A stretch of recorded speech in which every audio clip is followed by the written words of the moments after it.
Good morning, everyone. Welcome to this next session, and for the next 45 minutes, we're going to talk about how to make money with your apps by using in-app billing. My name is Kai. I live in Wellington in New Zealand, and I'm a software engineer in the web and Android space. Mainly, I work around Android, Java, Kotlin, some JavaScript stuff, and some other technologies as well. If I don't do tech things, I fly little planes, I play lots of video games, and I recently started to dabble in Linux. If you want to provide feedback or follow me on Twitter, my Twitter handle is Agent K.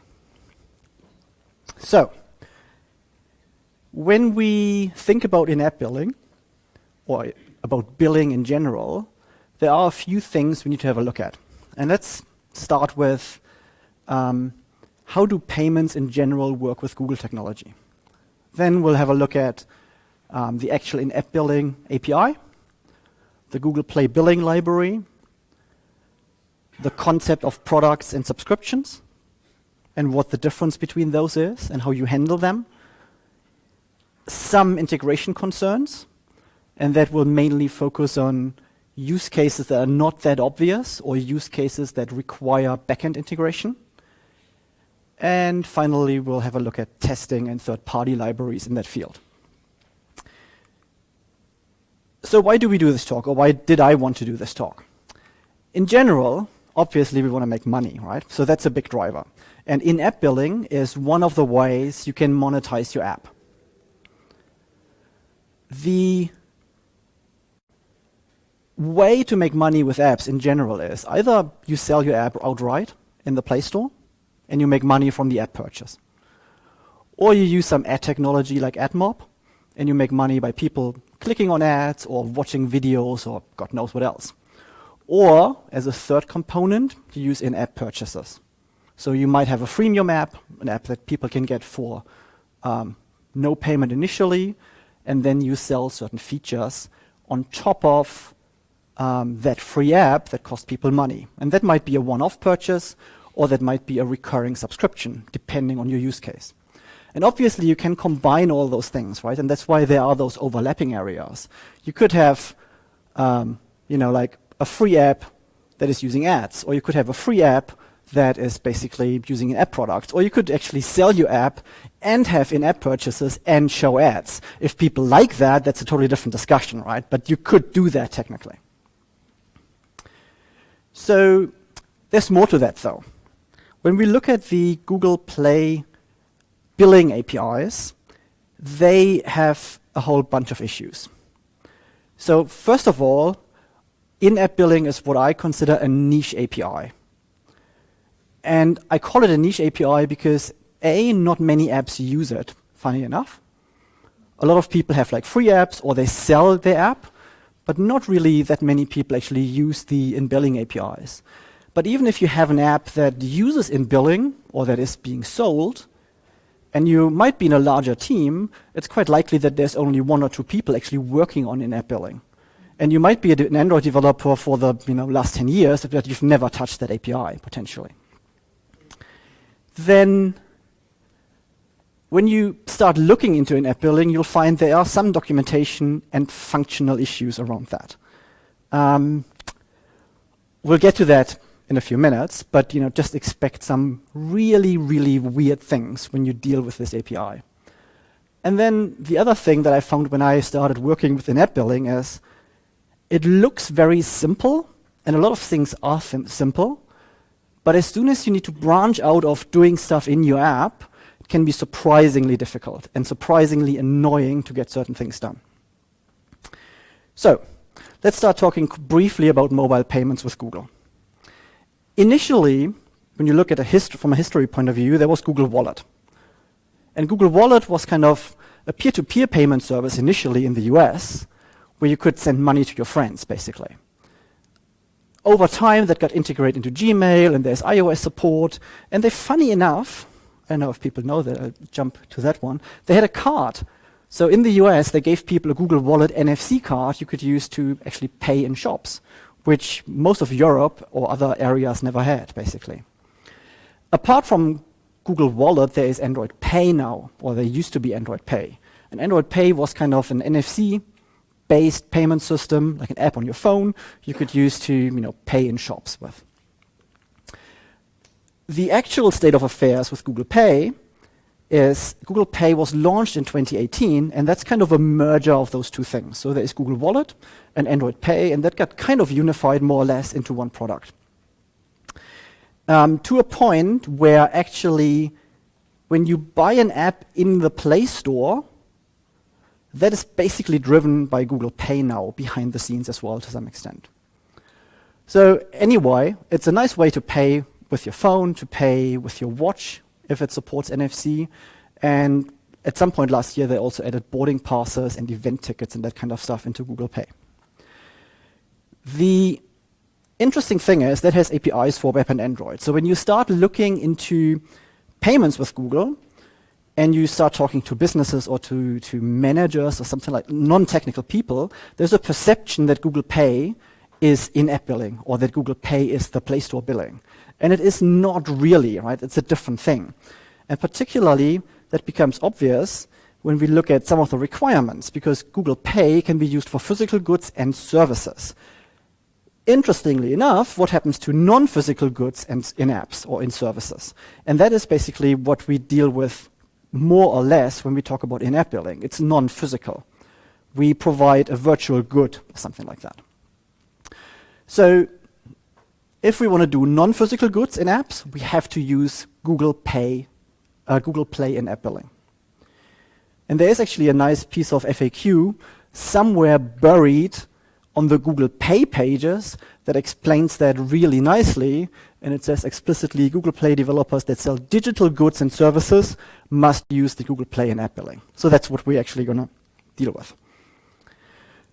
So when we talk about Google in-app billing, the foundation of that whole system is the Google Play in-app billing API version 3. And that thing has been around for quite a while. That's not new at all, basically. It is, in a nutshell, a service that allows you to sell digital content on Android. And that can be things like access to a certain feature in an app, or it can be access to virtual products or virtual currency.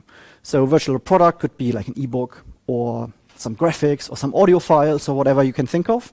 Virtual currency becomes very interesting in a gaming context, for example. Like the Pocket Coins, Pokemon Go coin example. You buy some virtual currency and then you can use that in the game.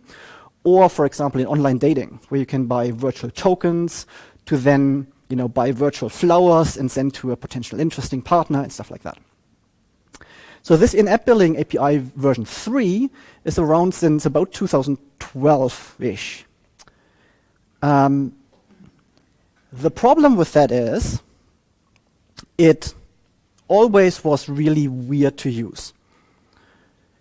It supports both one-off product purchases, and they can be consumable and non-consumable, and explain a bit more what that means a few minutes later. Or you can have recurring subscriptions. And it can be accessed in two ways. So it can be accessed via AIDL, and that's the old way of doing things. Or it can be now accessed via a thing called the Google Play Billing Library. And that's kind of the newer way of doing that. The problem with the AIDL approach is you only got a limited amount of functionality through that idle file.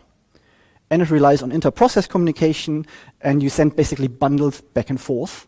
And it's not really a nice way to deal with that service. So at some point in 2017, Google launched the Google Play Billing Library as a developer preview. It became 1.0 end of 2017, and it's now out there in version 1.2.2 since a few days ago, actually.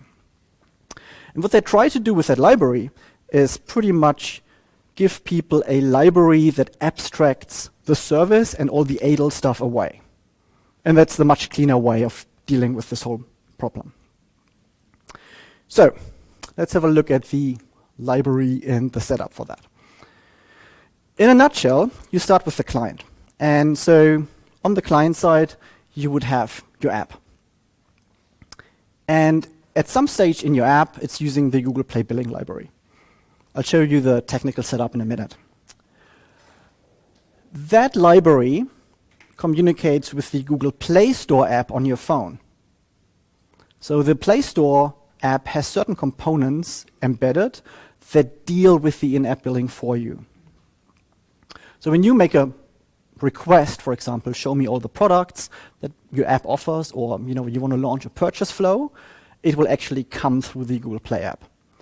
So the Google Play app talks to some backend on Google Play's end, which is a rather abstract black box, and we don't really know much about that, and sends back the necessary data, and Google Play basically renders that in your app or brings it back to your app, depending on the use case. But that is unfortunately not it, because a lot of the requirements and the flows for billing require you to track additional data. So for example, if you run a reasonably complex system, you probably have your own backend that deals with all the memberships or your customers and stuff like that. So surely you want to track in your backend which customer bought something.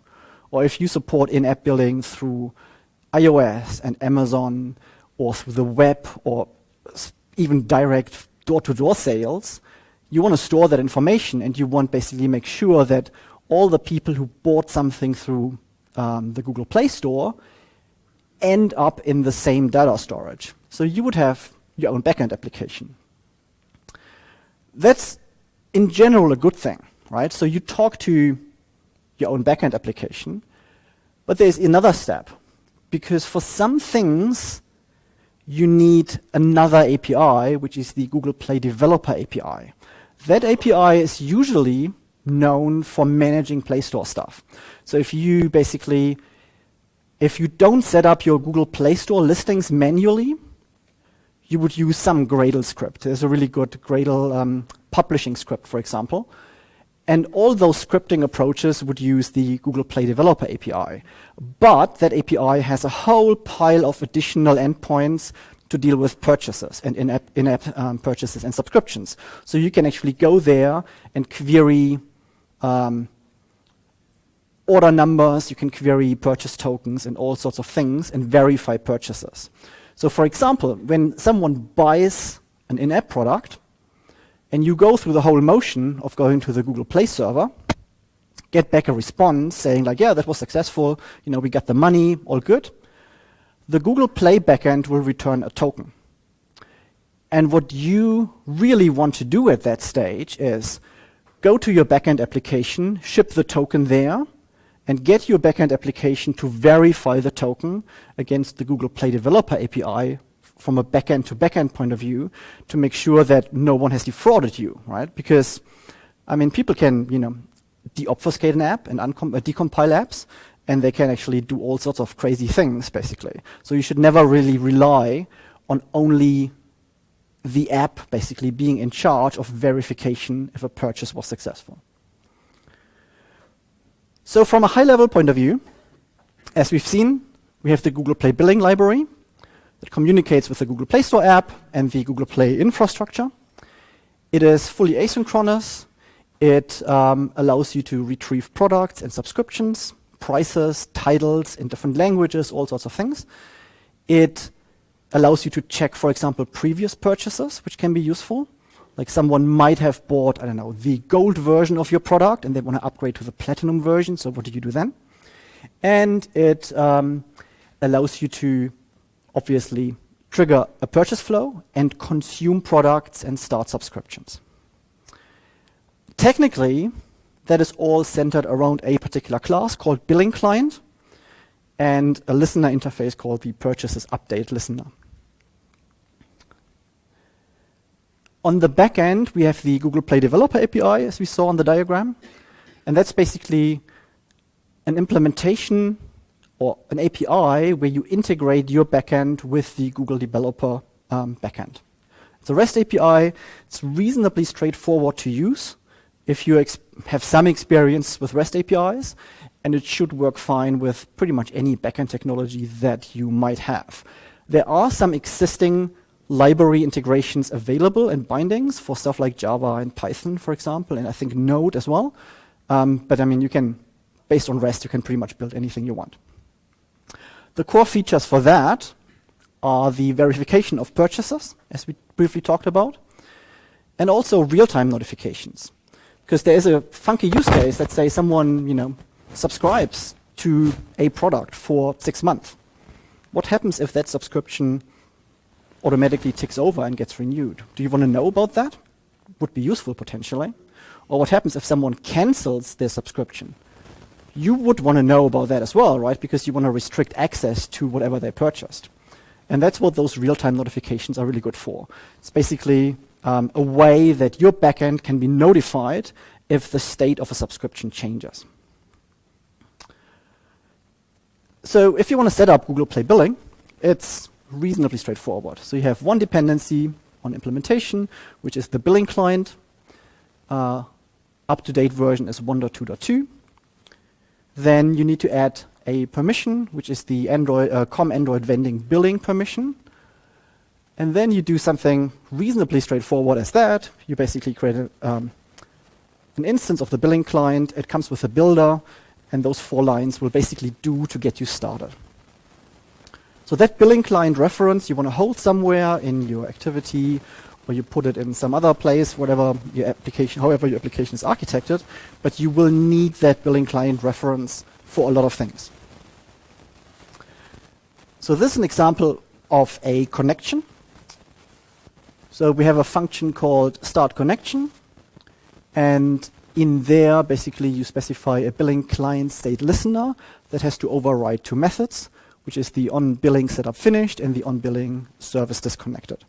So the first one basically tells you when it's ready to go, and the second one tells you when you lost connection to the billing service, and you want to do something in there to restore that connection before you do other things.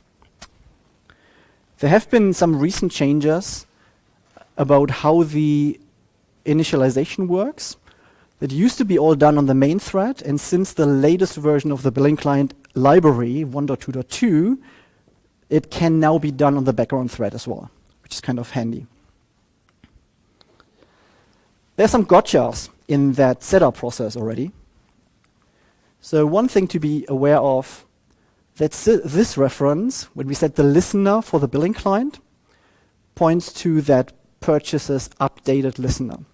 And that's a kind of a really important interface, because a lot of information that comes back from the billing service ends up in that listener, and you get notifications there. So you want to actually make sure you implement that correctly. The other thing, you want to make sure that you override onBilling service disconnected with something useful. A lot of people I've seen basically just having it overridden, but not doing anything in there. And that can trip you up with really weird errors, particularly when Google Play or the Play Services library get updated on phones, and it runs into crazy behaviors and then can't restore the connection to the Play Store. There is an interesting piece of text in the documentation for that onBilling service disconnected. And basically it says, where is it?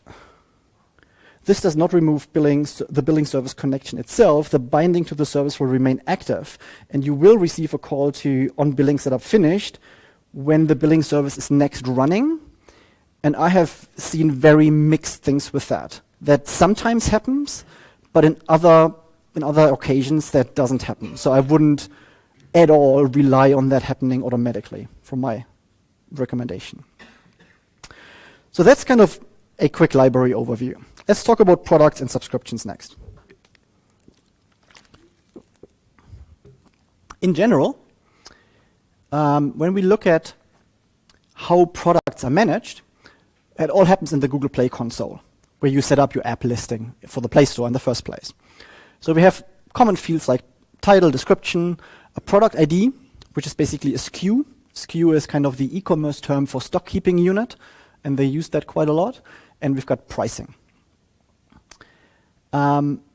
Essentially, you have a one-to-many relationship between an app and in-app purchase options. So you could have 700 products well, maybe not 700, but you can have conceptually as many products as you want in your app. I'll show you a video in a moment, and that will demonstrate how the setup process in the Play console works. One thing I want you to look out for then is the complexities around international pricing, because that is not really trivial, particularly if you have many products in many different apps and you want to set them up without spending days manually typing in price information. So we have two types of kind of in-app purchase setups. We have a product, and we have in there the one-time product. It's basically single charge, non-recurring, and it goes to whatever payment method you have set up in your Google Play account. And that is technically in Google Play console called a managed product. And then we have a rewarded product, which is brand new, that was added like 3 or 4 weeks ago. It's a product you can actually list, and the in-app billing system automatically plays a video before the user can get that product. So you could, for example, have something like an in-app product that sells 1,000 game tokens for $5. And then you give people another in-app product, a rewarded product, that gives them 10 game tokens if they watch a 20-second video or something like that. So that is brand new.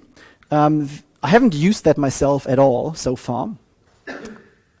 But one thing I noticed is if you want to set up a rewarded product, you have to specifically enroll in the Google Play AdMob terms and conditions, because it's using AdMob. So it adds another bit of complexity and legal stuff that you need to be aware of if you want to do that.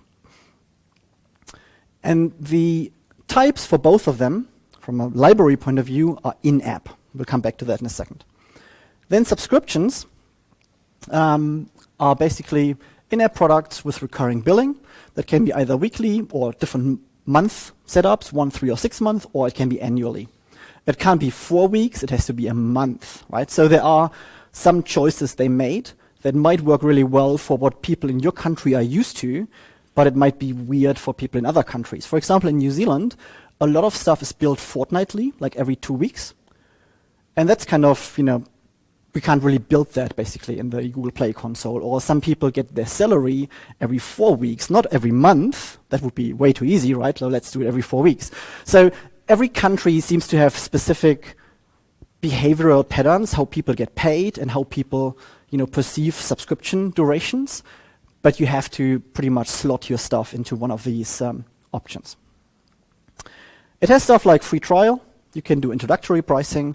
And since October 2018, it supports pricing change. Wow. We'll get to that in a few minutes as well, like what you had to do before if you wanted to change the price of your product, because that was just like out of this world, really. The type in Google Play billing library for those kind of products is subs, for subscriptions. Okay, let's have a look at that video. That's the Google Play console, and I'm just adding another locale to a product, like French. It has English US by default. And you can see up the top where basically the two locales are. You can define title and description, and then swap between the locales. In there, you can set your product active or inactive at any time. So here we are back to the English one, and then further down on that page, there is stuff about pricing. So there's a concept called pricing template. I'll explain that in a second. But the price of this app is $5 New Zealand.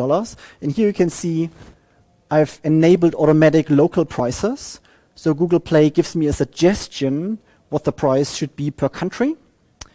And the funny bit in that is, when you look at the European Union countries, for example, they might all be slightly different. So there might be some countries where it suggests $3.59, and some other countries where it suggests $3.49.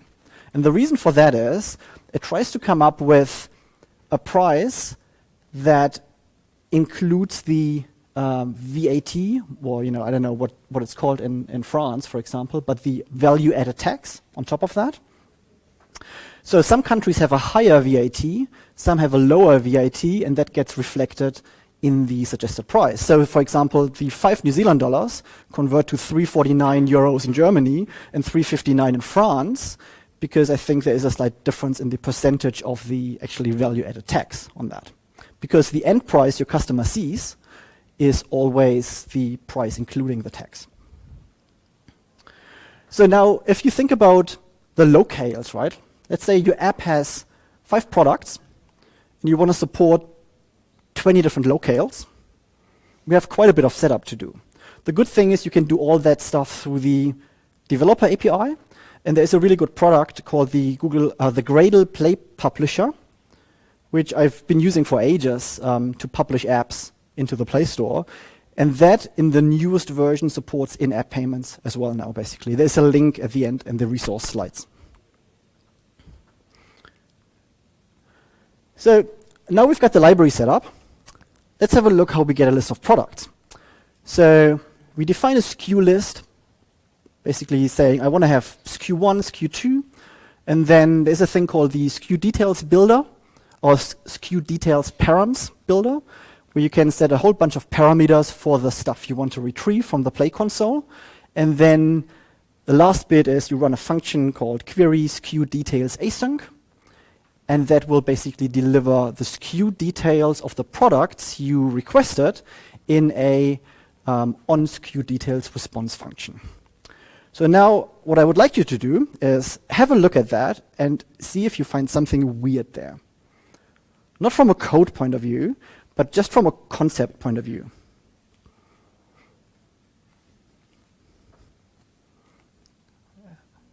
Quick hint, it's in the first 3 lines.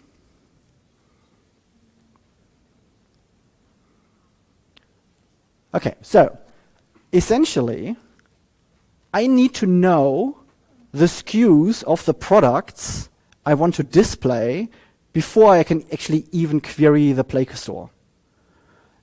And frankly, that is mind-boggling, right? Because it essentially means you can't just dynamically build a system where you can say, give me all my subscriptions, or give me all my products, and then maybe give me only the short version, or give me all the details of those. It just doesn't exist from a functionality point of view.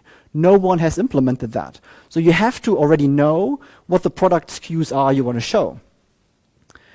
And I've been dealing with e-commerce systems in various forms for like 15 years, and I've never seen something like that before. It's mind-boggling how you could not have such a basic functionality.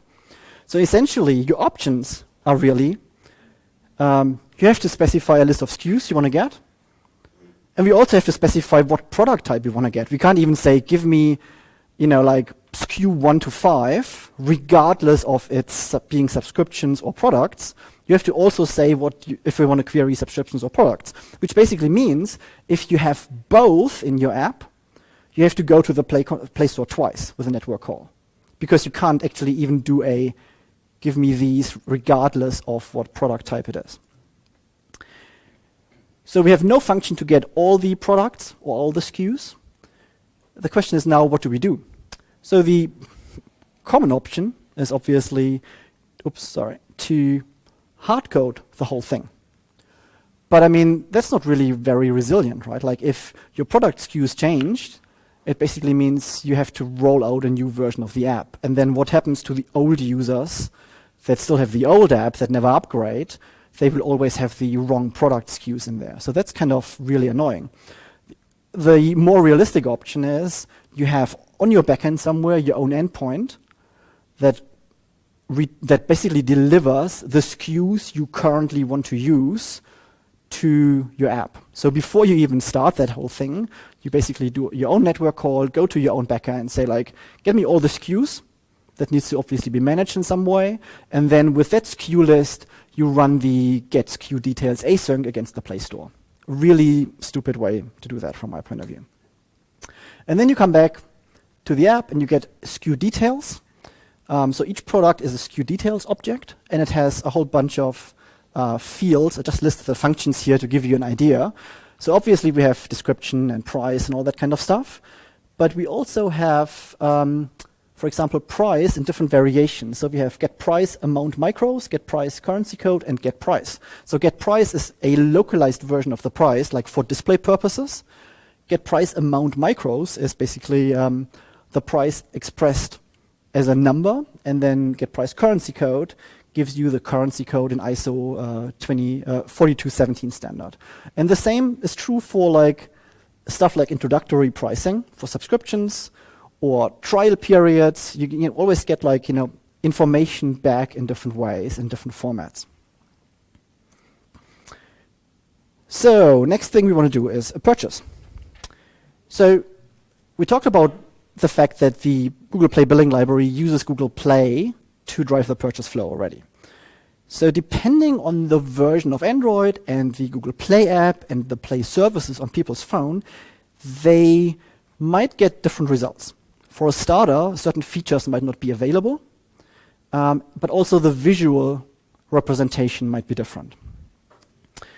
So when we look at the features, there is a function called isFeatureSupported, and when you have a quick look at that table, there are a bunch of different things you can test for. For example, does it have subscriptions? Does it have subscriptions on VR? So certain product types or certain flows are only for virtual reality devices. So you might want to check that, particularly if you do fancy things. If you just have in-app products, like a one-off purchase, that's usually not an issue. But as soon as you use subscriptions, or you want to use subscriptions update and replace flows, you might want to actually run that check. So then, to launch the billing flow, the code again is quite simple. So essentially, you build a billing flow params object where you say like, the user wants to buy this particular SKU, pass that in, and then you do billing client, launch billing flow. And visually, that will look something like this. That's the old style. I removed a bunch of things up there, basically, that I didn't want to put out. So you get like a Google Play payment thing. It initially asks you like, hey, what, do you want to go ahead with that? That's the subscription cost. That's the duration, blah, blah, blah. Then you authenticate the payment, and then at some point it's successful. And the new version of that looks more like that. So it all comes up from the bottom, basically, in a different style. And you will, again, depending on what your users run and what their software versions are, get those different variations sometimes. And that's nothing to worry about as such. Okay, so then let's quickly talk about some of the Google samples. And that's a very weird place to be. So in the Google samples repository in GitHub, there's a whole section about in-app billing. And you can see there are mainly 4 samples in here: Classy Taxi, Trial Drive Kotlin, and Trial Drive version 2. So Classy Taxi is actually the newest one and probably the best one. It's a sample for subscriptions. It has a Node.js server. You need to do a bit of setup, but the code is really modern. Trial Drive, this one here, is basically something you don't want to use. That's only for AIDL, and that hasn't been updated for more than 2 years, and it's basically, to be honest, quite rubbish, really.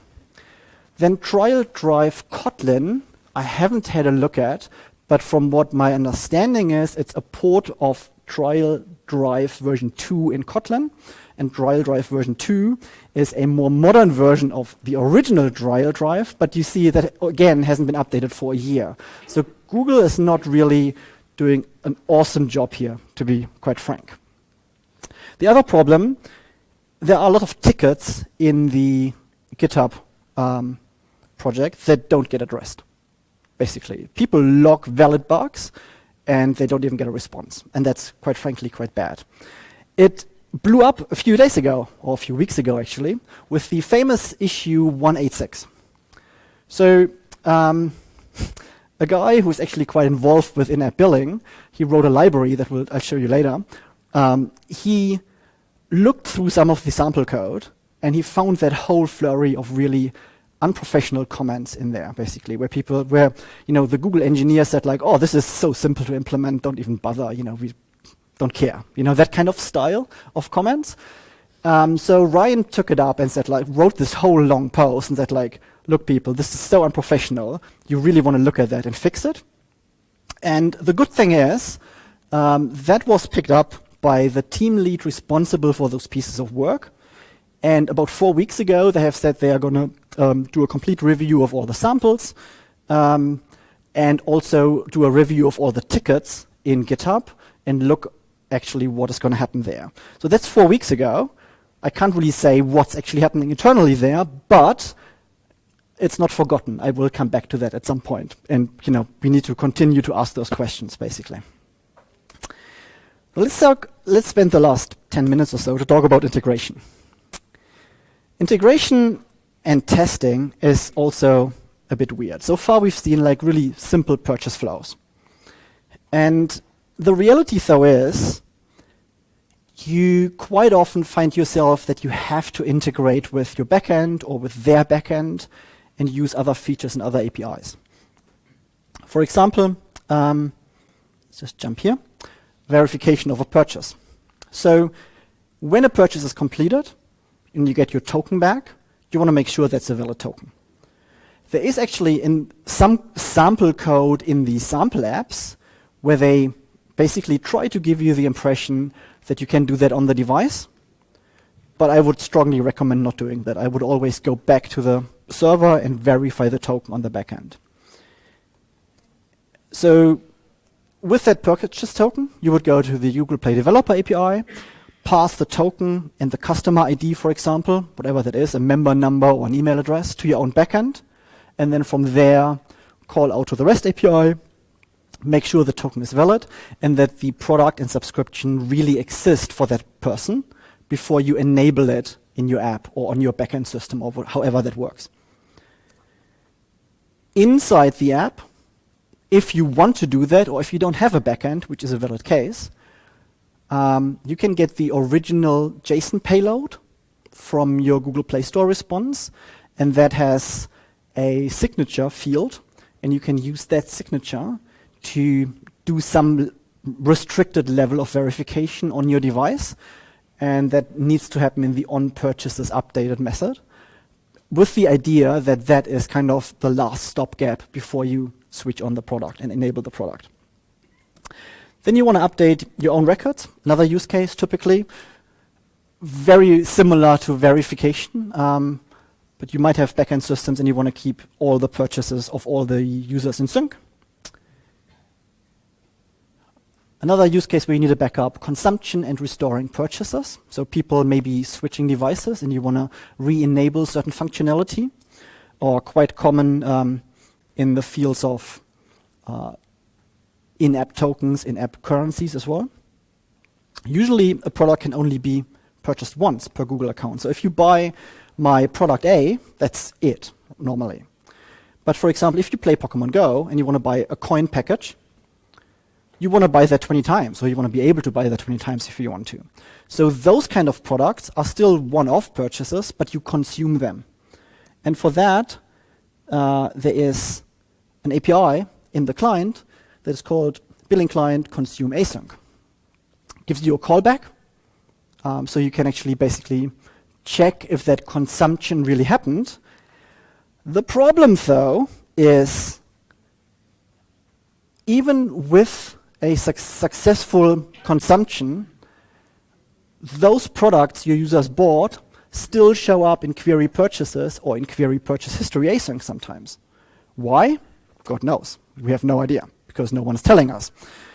My assumption is it's caching on their API end, or it's edge cases where maybe a connection was interrupted on the user side, or some calls are crashing or not being finished properly, I don't know. But I've seen it happen plenty of times, and no one really knows what exactly the problem is there. The better solution, server-side API, check if a product has really been consumed on the backend before you do anything else. Cancellations, another typical use case. So if you have a subscription, your customer can go into the Google Play app in subscriptions and cancel it from there. But you want to know that, right? Because you want to restrict feature access. The initial way you could think of doing it is like, I do a query purchase history async and get everything they have purchased. And as part of that result set, I get a timestamp when something was purchased. And I know subscription was maybe a month. So I can do some math to figure out if I need to restrict access to that feature. Problem is, that only works until the subscription renews, because then you basically don't really get the renewal date, you get the original date, basically. Again, better use the real-time notifications from the start that notifies you if something has changed. That whole real-time notification setup basically gives you info on state changes. I'll show you quickly in a diagram how that works. So we've got the Google Play Developer API here. And you need to set up a Google Cloud project with Google Cloud PubSub. So your Google Cloud project subscribes to the publication channel of that specific app in Google Play. So it gets push notifications. And then the PubSub system pushes that to your actual backend. And from there, you do whatever you need to do.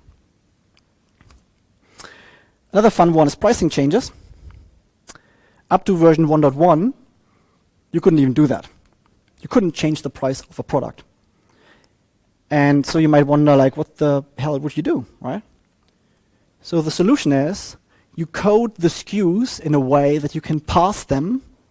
And if you want to change the price, you kill the project, the old product, create a new product with a new price, and write some really stupid code to figure out which version of your product you're using. So we have Gold 1 month version 1, Gold 1 month version 2, version 3, and so on. So that has, luckily changed.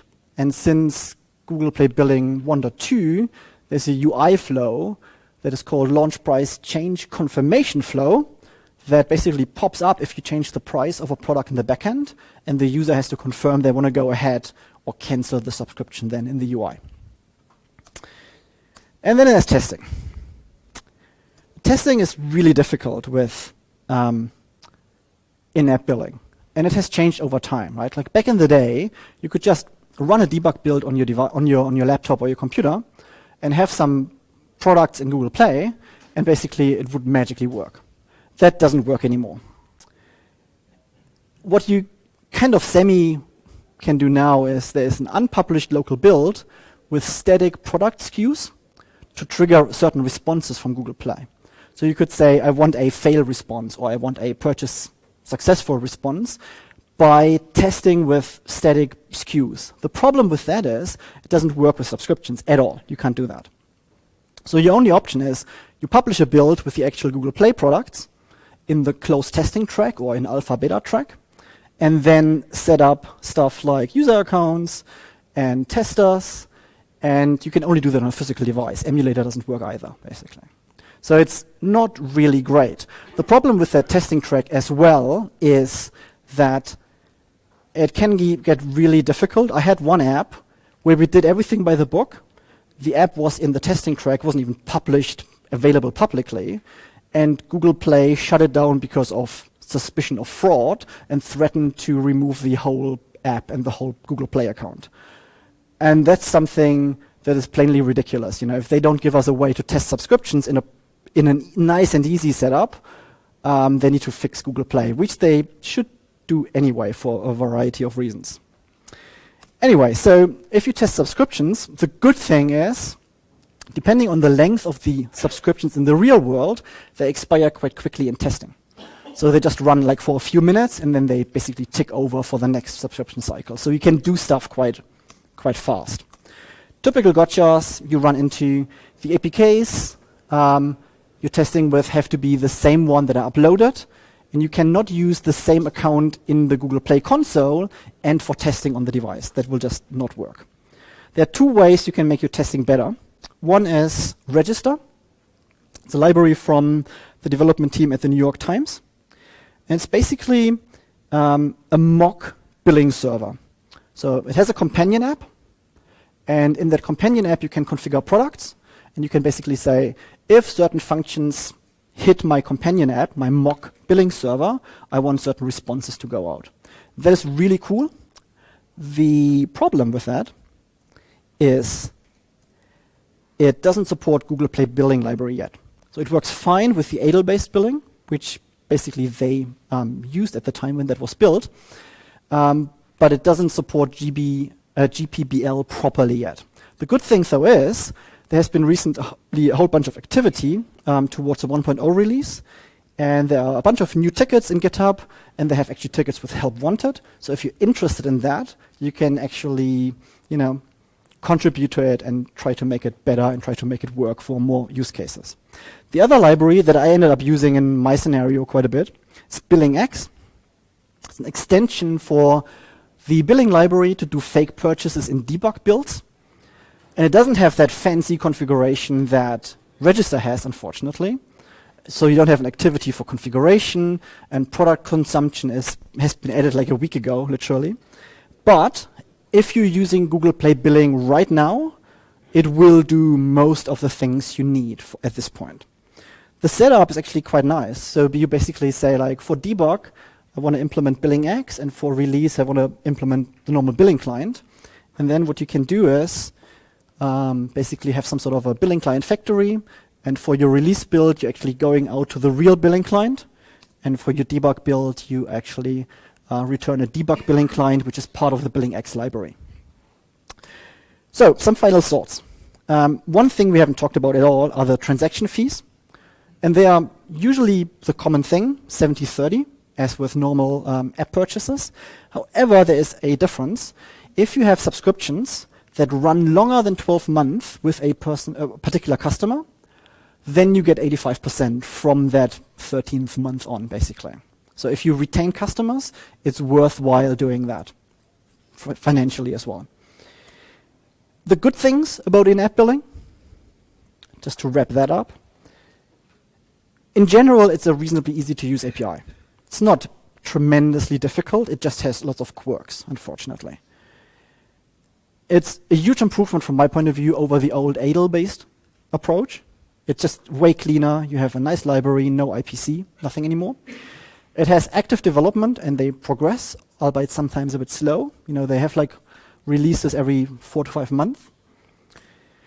Problematic with Google Play Billing Library is inconsistent documentation, lots of samples that don't really work, and they use weird terminology in the samples, so you don't really know what to use when. There are functional gaps in the API that are frankly really shocking and annoying for like an e-commerce offering. And if you take one thing from this talk and nothing else, take this one. Do not fall for the implied rhetoric of not needing a backend. If you want to implement this properly, you do need a backend. The last bit, testing is a nightmare. Use some of the third-party apps to help. In the slide deck, which is on Speaker Deck, there are a whole bunch of additional links. If you want to grab the Speaker Deck URL down there, you can already download the slides if you like, and I will post them on Twitter as well. After this talk, I have office hours down at the level 1 area together with someone else. So if you want to have, if you have questions and want to have a chat, I'm more than welcome to meet you there. Thanks a lot for coming and listening.